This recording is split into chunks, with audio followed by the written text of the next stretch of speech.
Welcome to the Truth in the Public Square podcast, a podcast dedicated to equipping Christians to engage culture and politics for the glory of God and the common good. I'm your host, Harrison Lang, and on today's podcast, I am joined by Lucas Vieira to discuss the value of classical education. He serves as the founder and executive director of the Beza Institute, where he provides leadership for the overall vision of the Institute, running day-to-day operations, and hosting the Reforming Classical Education podcast. Being passionate about classical education, Lucas is the head of upper school at Beacon Hill Classical Academy in Southern California, where he oversees all aspects of the 6th through 12th grade programs. Lucas, thank you so much for joining us on the podcast. Harrison, thanks for your time. Glad to be here. Yeah, thank you. Thank you so much. If you wouldn't mind introducing yourself, telling you about your current season of life, your family, Sure. your Yeah. ministry at your school, the Beza Institute, and so forth. Yeah, that's great. So I live here in Southern California, born and raised in Ventura County, about an hour north of the Los Angeles area. And I have the privilege, as you mentioned, of serving as the head of upper school at Beacon Hill Classical Academy, which is a classical Christian school. Here in Southern California, in a town called Camarillo, where I get to oversee the entire 6th through 12th grade program. So our whole upper school, I love getting to work with those students. But then in addition to that, as you mentioned, I have served with the Beza Institute for Reformed Classical Education since we founded the Institute back in 2023.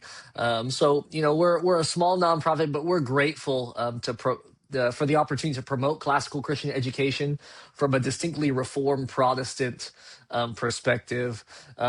Getting to do both of those things is quite the joy for me. In terms of my personal life, I'm married to my lovely wife, Maddie, and we have 2 children and one on the way. So we have a 3-year-old, a 1.5-year-old, and a baby coming in a few months here. So it's quite the party in the Vieira household these days. But I'm grateful and blessed to be chatting with you today. Yeah, praise the Lord. Praise the Lord for your faithfulness and your local church and your nonprofit, and as well as your school. I am curious. So you have how many? So you have 3 kids now That's coming right. with one on the Yeah, way. yeah, that's Is right. it son and daughter, daughter, son and son? Yeah. So my daughter's 3 years old, and then I have a son who's 1.5, and then we got another boy coming here in Okay, March. okay. So Just we're making sure excited. the boys are outnumbering the gals That's in the there you household. go. There I you go. Yeah, that's I what's have happening. a I have a lot of friends who I don't want to say unfortunately, but just like to joke with them. They have like the 4 kids and they're all daughters, and it just Sure, sure. yeah, Yeah, just yeah, every time they're expecting, they're like, please be a son, please be a son. But praise the Lord for babies, yeah. whether That's right. That's right. whether they're boys or gals. And so Amen to that. anyway, yeah. Anyways, in this episode, I would like us to have a conversation about the value of classical education. What Yeah. is classical education and why is it important? But Mm, before we have that conversation, how did you get introduced to classical education? Was it yeah. something that you were brought up in, or how did you ultimately come to being convicted that this is a good process, a good pedagogy to Yeah. raise children in? Yeah. I love the question. So like many in the classical Christian education movement, I stumbled into it. I was not educated, at least in a formal sense, classically, throughout my time in elementary school and middle school, high school, college. Um, my introduction to classical Christian education just came through stumbling across a few books. Like many in the classical education movement, when I was in college, I had set my sights on ministry, and the Lord had other plans outside of vocational church ministry. So I found myself in Christian education after college, working at a private Christian school, and fell in love working with students and helping coming alongside parents as parents train their children in the way they should go, and as they raise them in the nurture and admonition of the Lord. And so I fell in love with Christian education. But throughout my time prior to starting in education, prior to that, being in college, I was a philosophy and theology major in my undergraduate years. Got to study biblical Greek, and I loved the life of the mind. Right, I love considering greater questions and considering deeper things. And so, when I was working in a private Christian school, I thought to myself, this is wonderful, but I feel like there's more. There's more depth here that we can give students. And as I was processing I came across a few books in my reading. One of those being The Case for Classical Christian Education, another one of those books being Wisdom and Eloquence, both excellent books. And I came across these books, and I really stumbled into this field of education that I didn't know even existed, and that's classical Christian education, an education which seeks to cultivate virtue and wisdom in its students, through the seven liberal arts, through the great books, through the study of philosophy and theology. And so, I heard of this and I wanted to learn more. And so I started a graduate program in classical Christian studies.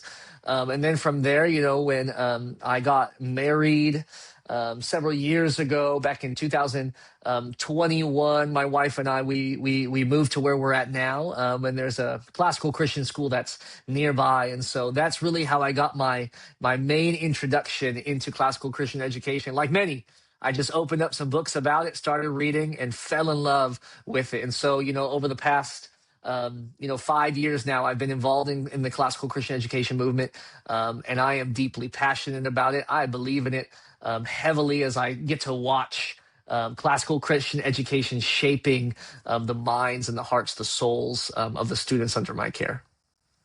I'd come from a very similar background to you. I wasn't raised in classical education, but over the past few years, through reading and meeting people who are involved in classical education, I began to learn that this is actually an important way for our next generation to learn. I really wish I was raised in a classical education home. I Yeah, really do, yeah, and it's not to take away from my parents and that they didn't raise me in that situation. There might be some listeners who wish their parents did, and I think we still should be grateful for what our parents have done for us, but sure. also learn and being like our education system in America and around the world is very much downhill as it was 100 years ago, let alone 50, 20, 30 years ago. It's just progressively gotten even worse. And so Yeah, that's right. I went to That's right. school and then learning as I've been reading philosophy and reading that over the past few years, there has been I have not realized of how much of these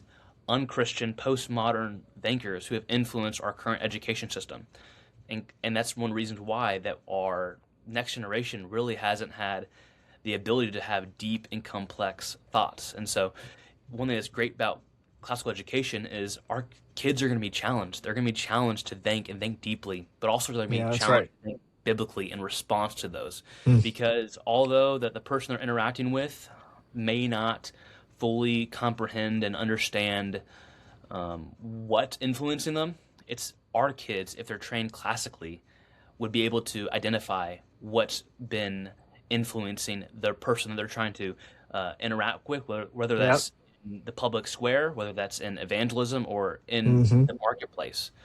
Our children who are trained classically are able to respond to them. So I think that's really helpful. The one question I think that would be really helpful for our listeners is: should Yeah. Christians send their children to classical schools? Is that something that they must do? Is it a command? Are they in sin Mm. if they don't? If so, why is should Christians send their kids to classical schools?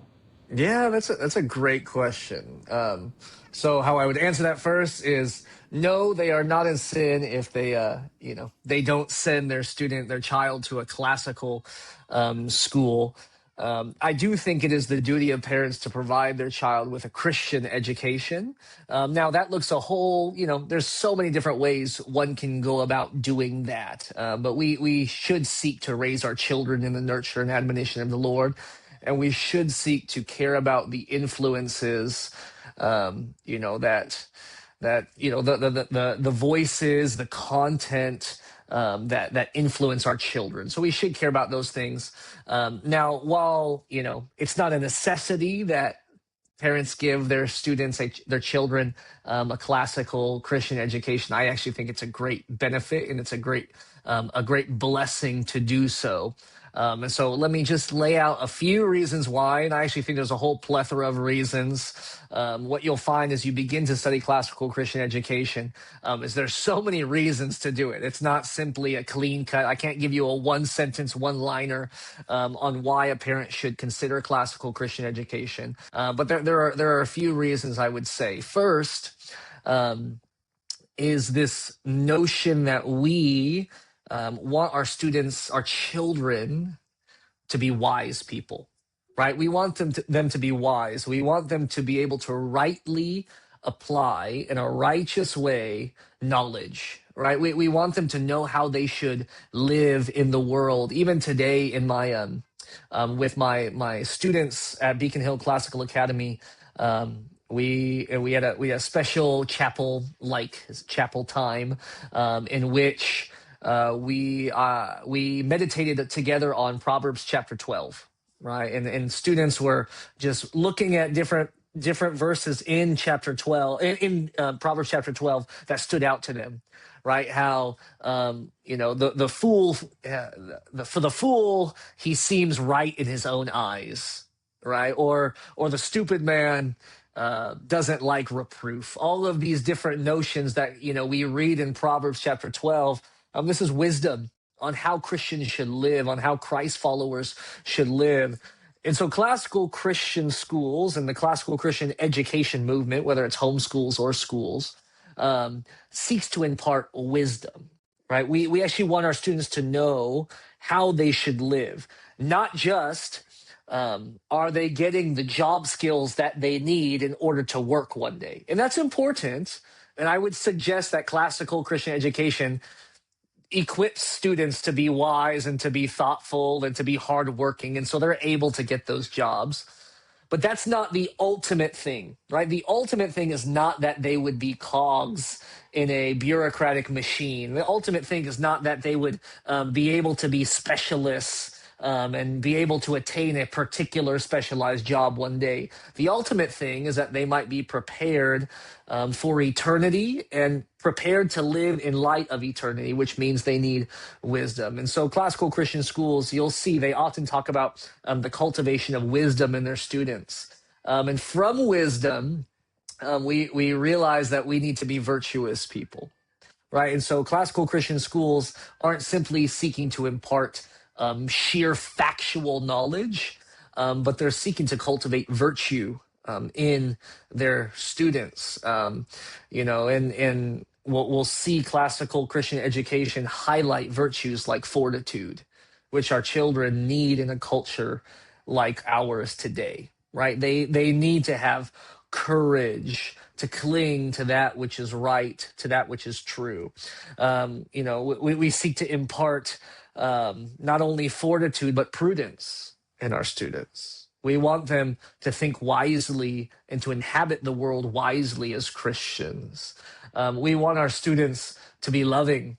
We want all these different virtues, and we could go through all the different lists. All these different virtues we seek to inculcate and cultivate in our students.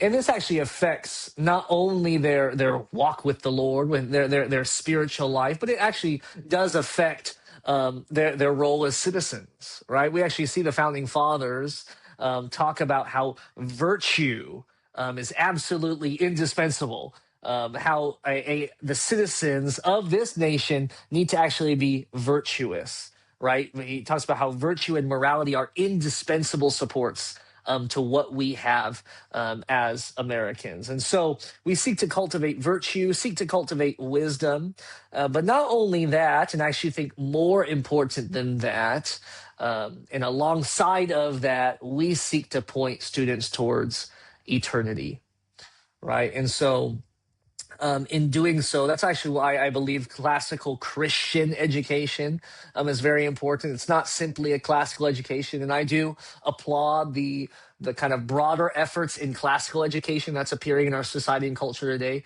But I'm deeply passionate about classical Christian education, because you'll hear classical educators in the movement talk about truth, goodness, and beauty. these transcendentals that we seek to promote, to instill in our students.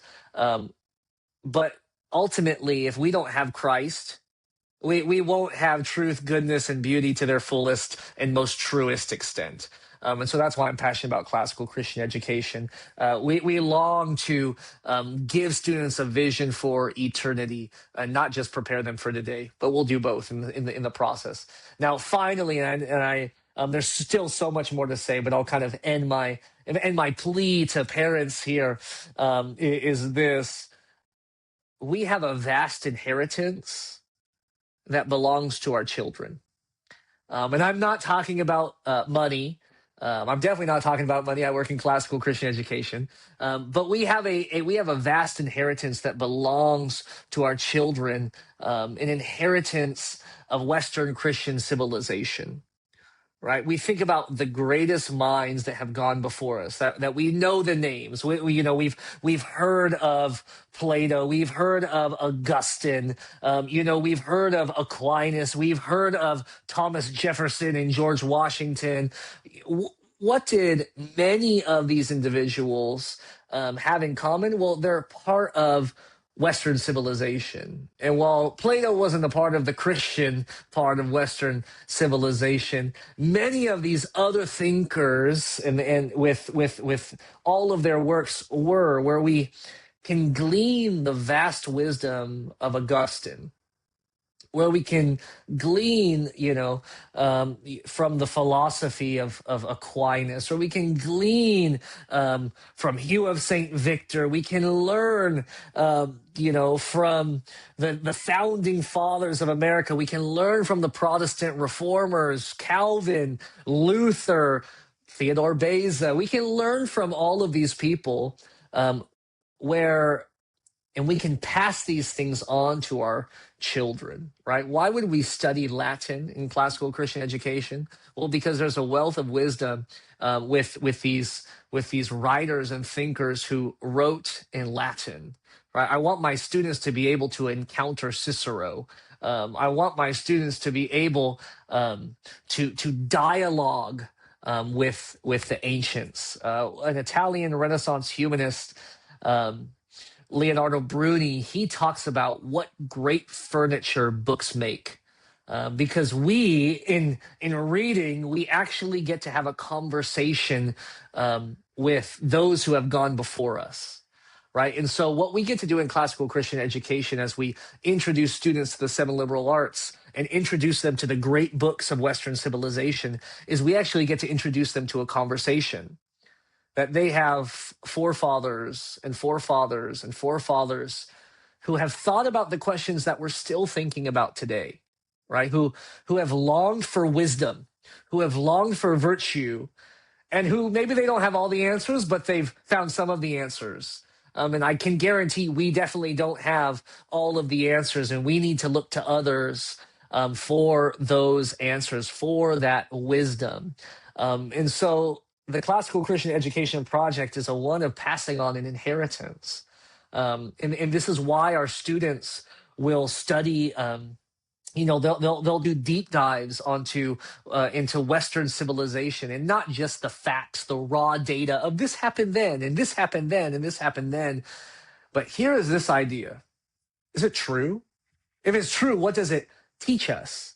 If it's true, not only what does it teach us, but how should it shape how we live today, right? These are the questions that in the conversations that get to happen in classical Christian education. So once again, we seek to cultivate wisdom, we seek to cultivate virtue, and we're passing on an inheritance to our students. And that's just, I think that's the tip of the iceberg. I could keep going, but I would strongly encourage any parent today, any Christian parent, to consider classical Christian education. Now, adding to that, the world that we find ourselves in, as you talk about in your podcast, Harrison, is It's a dark place, right? We've forgotten our forefathers. We seek to tear down our forefathers. We've rejected that divine wisdom that James talks about, and instead we've tried to cling to what James calls in James chapter 3 a demonic earthly wisdom, and he uses that language, and that's the culture that we find ourselves in, that Christians find themselves in today. One of my favorite good books. One of my favorite good books is The Voyage of the Dawn Treader, in the Chronicles of Narnia series. And in The Voyage of the Dawn Treader, it starts with this line that I love, and that's very memorable for those who have read the book, and I encourage all your listeners to read it. But C.S. Lewis, the writer of The Voyage of the Dawn Treader, he begins the book like this. He says, "There once was a boy named Eustace Clarence Scrubb, and he almost deserved it." And Eustace, Lewis tells us, and a few lines later, as he begins the book, he says Eustace never read the right books. He read books with just bare facts and kind of brute knowledge, nothing of rich story.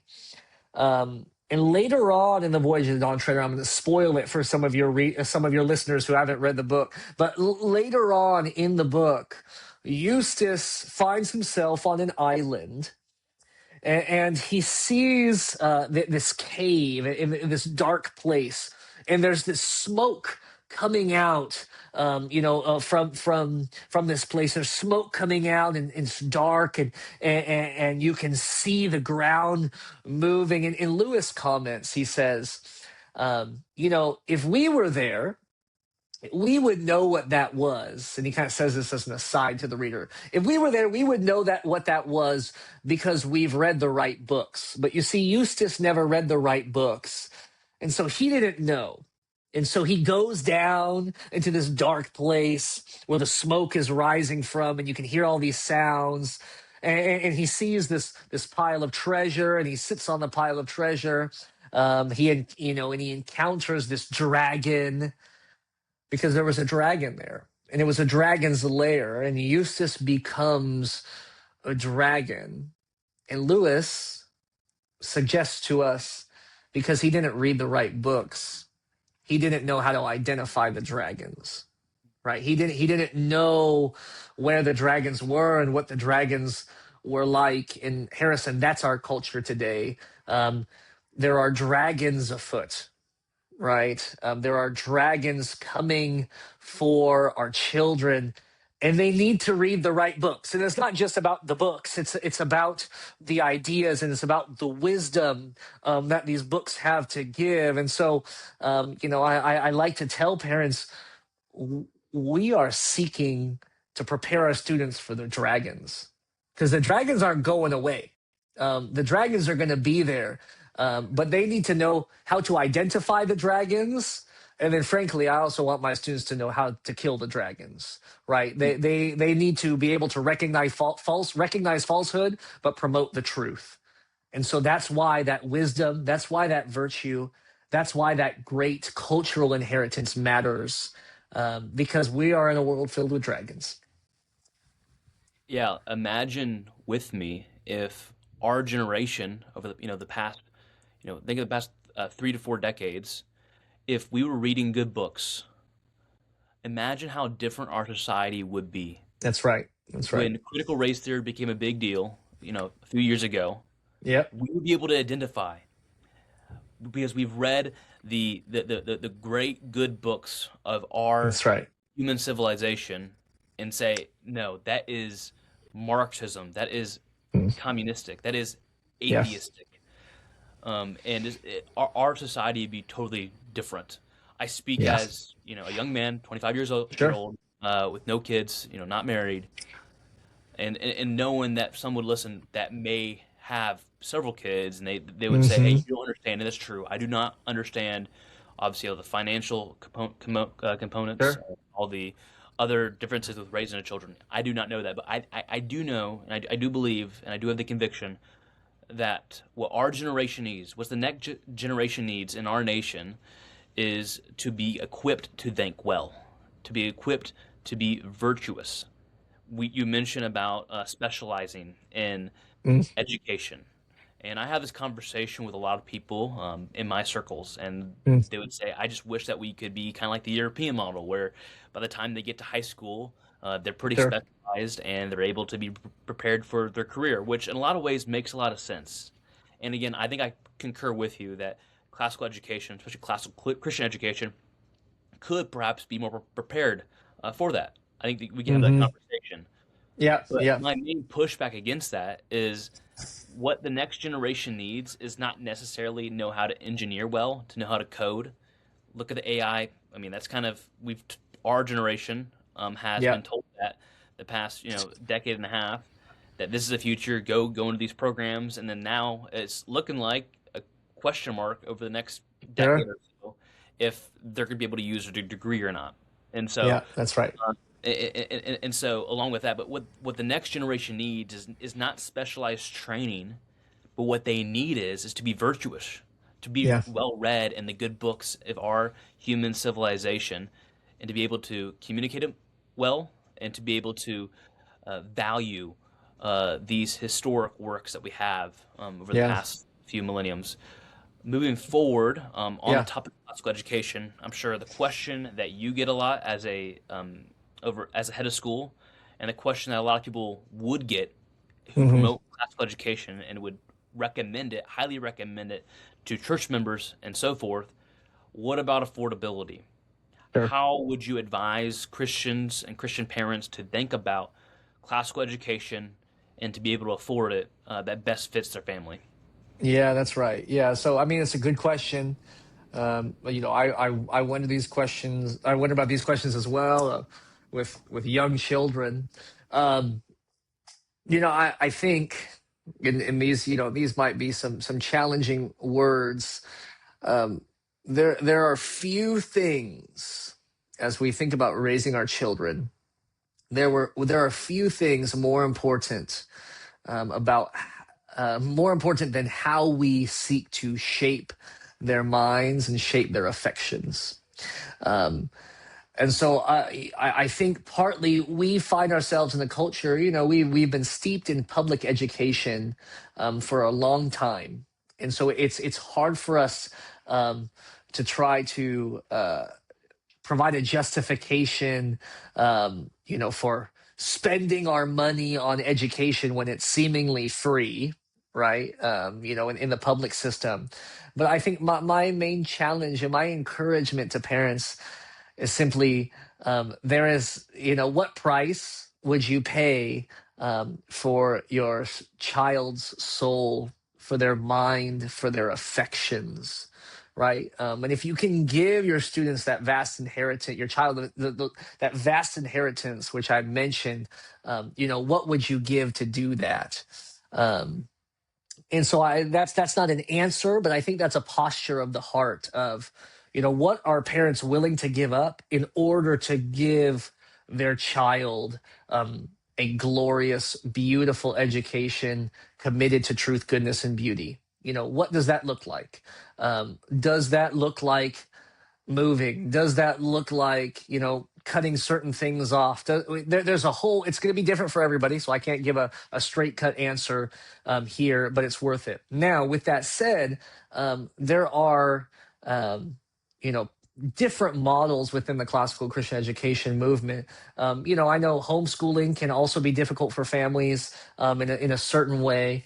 But I think there are certain pathways, many pathways actually, in terms of homeschooling that people can pursue that provides a classical Christian education for maybe a more affordable price than a standard brick and mortar school. With that said, you get a standard brick and mortar school 5 days a week. Many of those schools have excellent financial aid, programs. So, I know in my school, we long for our parking lot to have, both Mazdas and Maseratis, right? Um, that's something we like to say. But that I wouldn't just, I would seek to ask the question. I would seek to try, before you shut the door, trust the Lord and see, maybe It's applying for financial aid at a certain brick and mortar school. There are also other models today that are kind of gaining ground, called collaborative models or university model schools, in which children are at school for maybe 2 days a week or 3 days a week, and schools partner with parents to fill in the gaps the other days of the week. And so it's not a full homeschool 5 day a week, a 5 day a week homeschool model. It can be a 3 day or a 2 day. And so there are different means, different methods.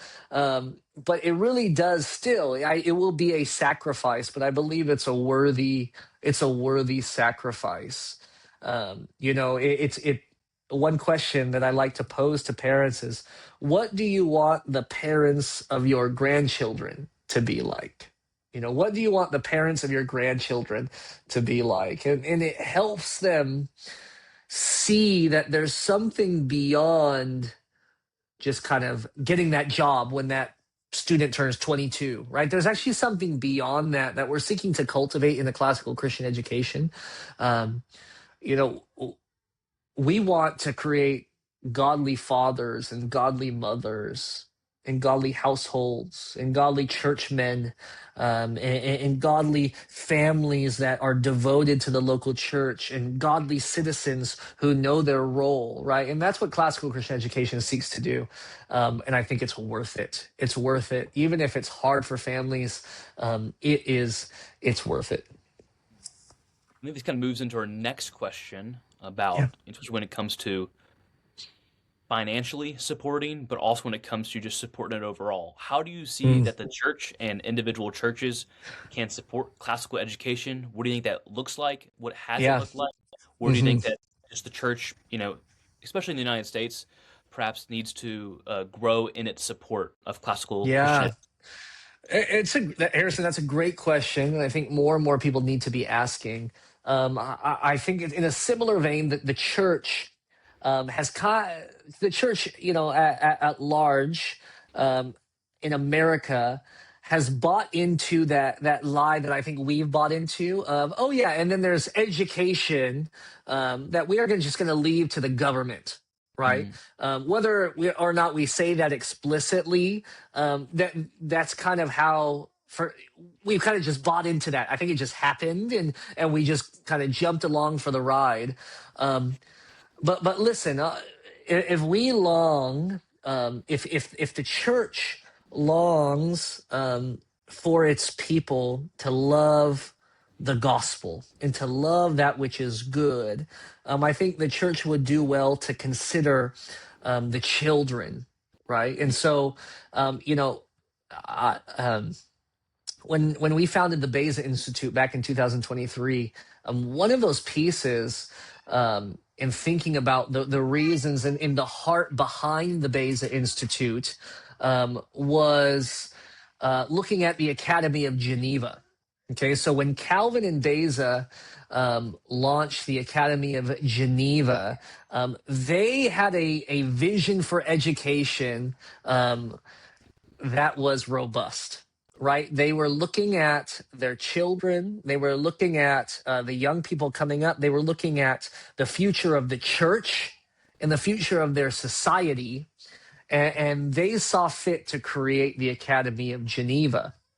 And Theodore Beza was the first rector, or the first principal, of the academy. But they saw that there was a dire need to catechize and train and raise up, their children, so that the truths of the gospel, would be retained, right? Would be maintained. They would be continued to be upheld from generation to generation to generation. And so I think it would be very wise for church leaders to consider, how can we promote that work? And it's not just financially. I do think that is a piece. If we want to kind of stem the tide of high school graduates and college graduates leaving the church, if we want to stem that tide, I think one piece is churches should and can consider, how to give to local classical Christian schools, who are doing the work. But also, I think doing what we're seeking to do in this conversation, simply promote this vision for classical Christian education to their parishioners. And I'm not saying they have to do it from the pulpit every single day. The pulpit is for the proclamation of the word. But as we seek to equip families and fathers to raise their children in the nurture and admonition of the Lord, well, here's a really good resource, right? Mhm. Here's classical Christian education, where students are given biblical wisdom, where they're given wisdom of the church past, the church historic, the church that has gone before. Here it is, right? You don't have to do this in a vacuum. You don't have to raise your children in a vacuum. There's actually a great host that has gone before us that gives that wisdom. I think promoting it, financially supporting it, and then here's the other need that I think churches can and should fill, which, and in the school that I'm a part of, we are blessed to be helped by a church in this way, and there are many classical Christian schools that are. Is that classical Christian schools are starting all over the country. It's one of the fastest growing private educational movements in the nation. There's more and more classical Christian schools starting every single year, and they need space, right? They need a place in which the study of this vast inheritance can take place. And so churches that are willing to work with classical Christian schools and house them, and classical Christian schools often pay rent and all these things, but providing that space is remarkably helpful for Mhm. schools as they seek to get their feet under them, as they seek to launch a new work. It's a great way, a great symbiotic way for the church to come alongside the school. So as churches help financially, as churches help as they promote classical Christian education, as churches help as they provide a space, a physical embodied place for the learning that's going to take place with these embodied souls, their children. I think those are just a few of the ways that the church can and should help. This is the moment, right? There's been a tipping point in education, and as in so many areas of culture, education is one of them. But it's one way where there is a return on investment for churches. There is a return as we seek to pour into the next generation of God's church. And this brings me right to the discussion about why I've started this nonprofit, along with Yeah, my yeah, fellow friend Isaiah Kellerman, that's right. is that Yes, equipping Christians to be able to move even just beyond within the local church, but help influence culture and politics, so yeah, that as I forgot where Paul says it exactly, but that so that we may live with ease, with not have to worry about outsiders, hmm, inflicting upon honestly our personal liberties, right? That we have yeah. rights That's right. as Sure, Christians, right, as that's right. humans, parents, over the education processes Yeah, yeah. within our children. And so, obviously, with the school choice, like Christians should support school choice so that other Christians can be able to Mm, more affordably support and send their kids sure. to classical Christian education schools. Hmm. And moving forward, even beyond that, and I'd actually be curious about your thoughts on this. Yeah, yeah. Is I'm a Baptist. I really Sure. love how there's a separation of church and state. There's a separation with the hard establishment of religion within, especially the Hmm. national government, and I would even Yep. support that within state governments. There was several states, I think it was 9 out of 13, had state churches at the time of the nation's Sure. founding. I'm Yep. happy that that's actually gone. Like I'm a pure separationist. Yeah. Sure. Sure. I'm not a big fan of that. But I also don't think state churches are unconstitutional. But one thing Hmm. that I believe I am for, and I still need to think this out more, is if now this is Ventura in 50 years. It's Sure. not happen Sure. tomorrow. But if the Lord was kind to Ventura, and Yeah. where there was a mass revival where people were coming to Christ, Mm, and that families and citizens of Ventura wanted to set up their school system to be set up in a classical Christian educational system, I sure. think they have the right to do that. Mm, I think mm, if we go back to the nation's founding, to how our sure. founders started our nation. I think that should be constitutional. That is constitutional, and our and a proper understanding of the Constitution. Yeah. What would be your thoughts on that? Would you be opposed to Yeah. that if obviously those would have to take a a revival in Ventura, but if you think in some Sure. towns, Arkansas, Missouri, Kansas, Texas, this could be a real possibility in the years to Yeah. come if Hmm. became a thought process for some Christians. Yeah, it's that's a good question. It's an intriguing question.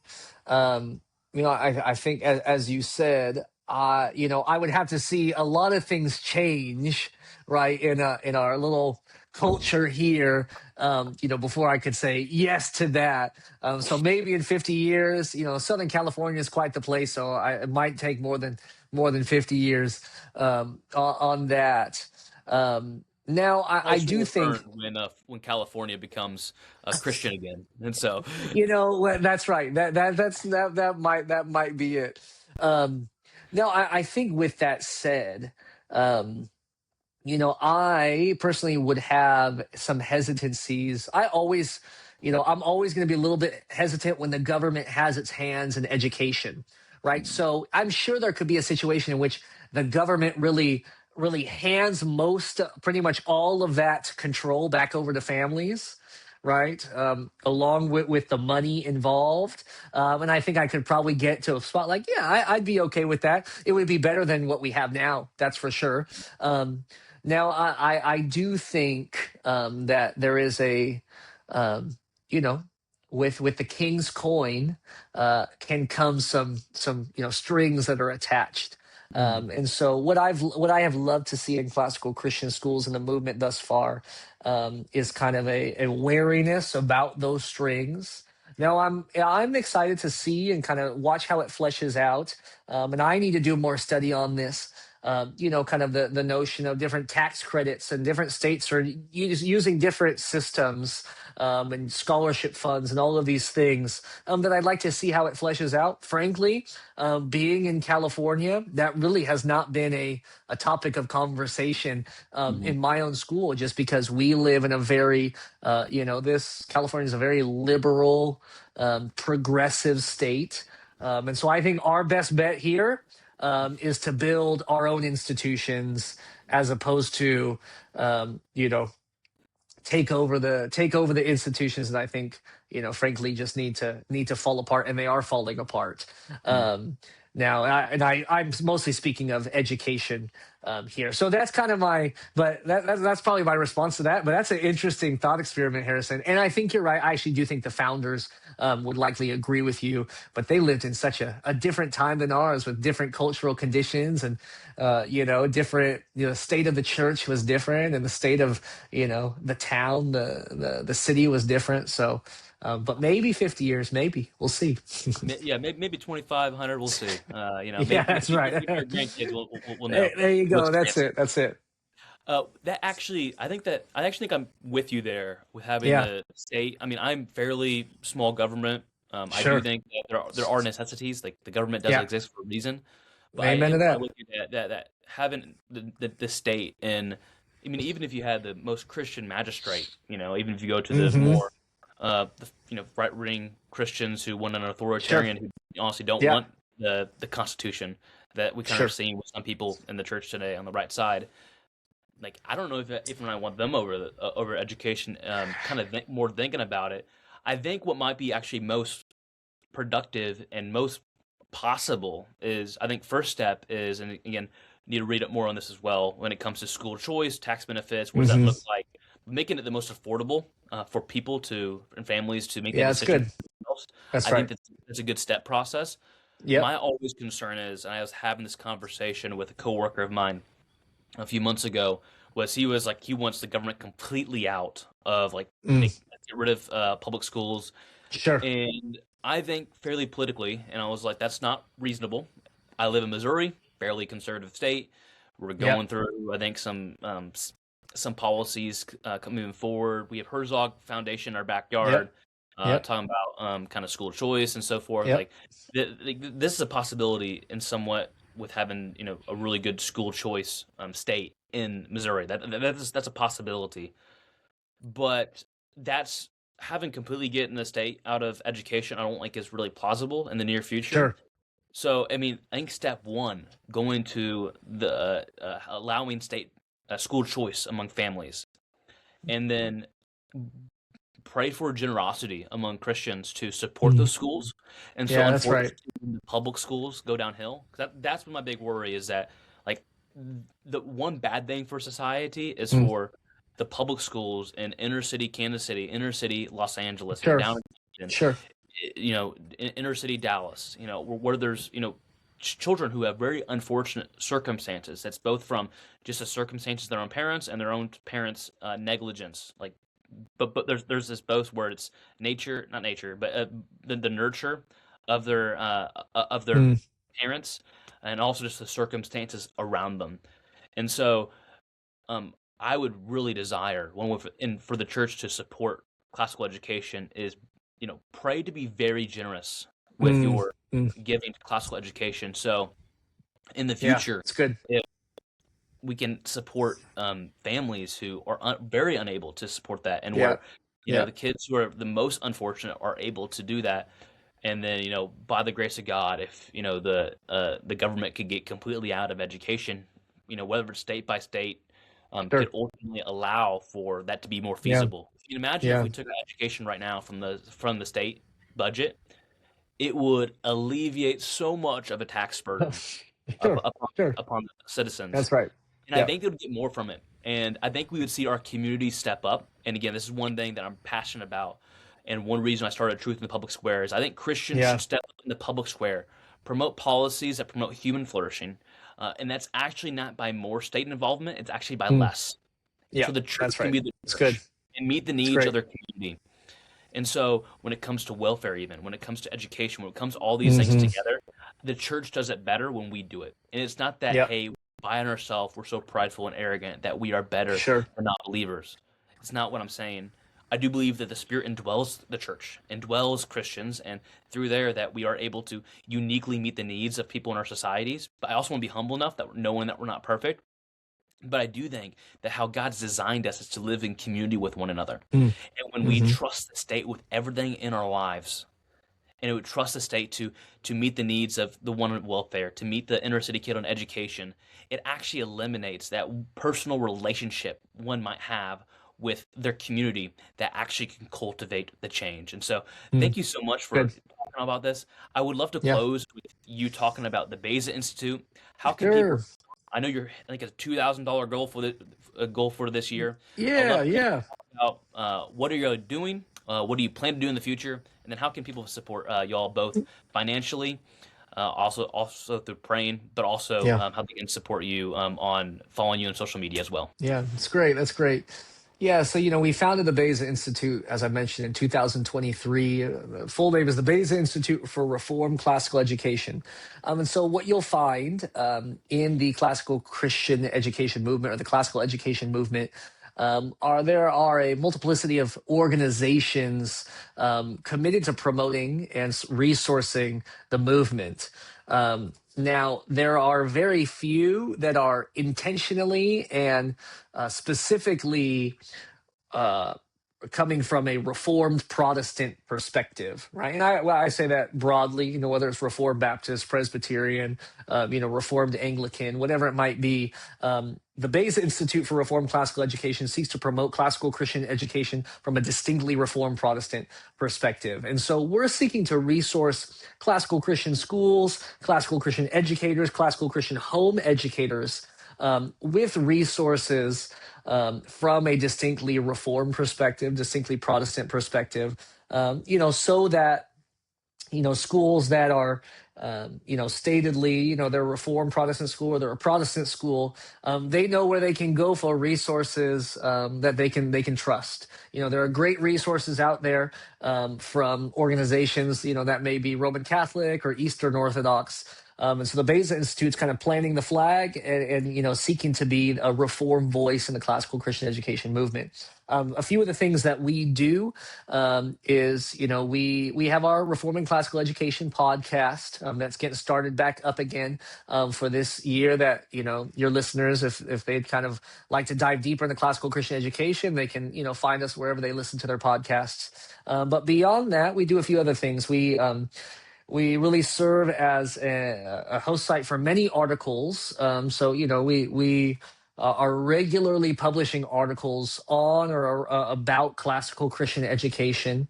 From school leadership to home education to curriculum to theology, whatever it might be. We have plenty of articles that we're regularly publishing.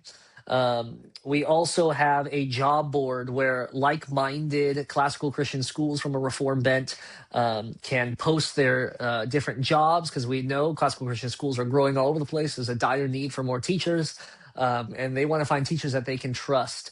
And one of those, areas of trust is often a theological unity. And so, they can use our job board, and job seekers can, view those jobs on there.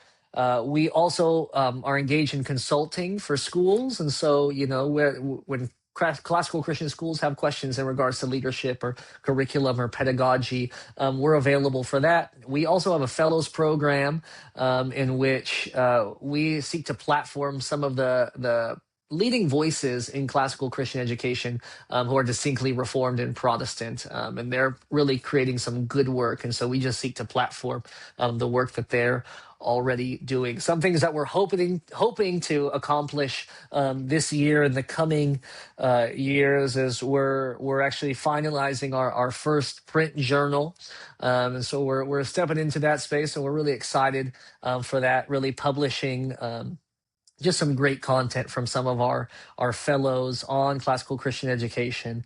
And in addition to that, we're pursuing some teacher training pathways where more and more classical Christian schools need more and more teachers. And so there's this huge need for teachers to be trained in classical pedagogy, but also, in kind of the core doctrines of the Reformed tradition, in the ideas of Western civilization. And so right now we are working on some teacher training pathways that I'm really excited about.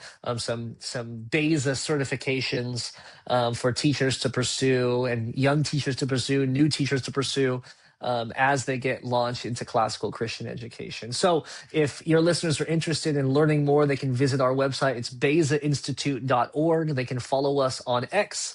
They can follow us on LinkedIn to get more resources. And then we do, we seek to be a resource to a growing movement that needs resources. We'd love for partnership. We're a small volunteer team, and so we can do a lot with a little. So we're seeking to just raise $2,000 this year. We've already made really good headway on that, but there are different options on our website. Even if it's just $5 a month goes a long way for the work that we get to do as we seek to be a resource to the classical Christian education movement. So I'm really thankful for what we're doing at the Beza Institute, and I'm grateful for what God has allowed us to do thus far, and I look forward to more. Well, thank you so much, Lucas, for sharing that. Thank you so much for joining us on the podcast. Really praying for the work that y'all are doing, that it would flourish, that the Lord would bless that it'll become useful. When it comes to socials, I'll tag that in the description, so if you're interested, that you can be able to check those out. Also, if you can check out a place where you can donate to the Beza Institute. And yeah, just thank you so much, Lucas. Yeah, thanks for your time, Harrison. I appreciate it. Yep, God bless.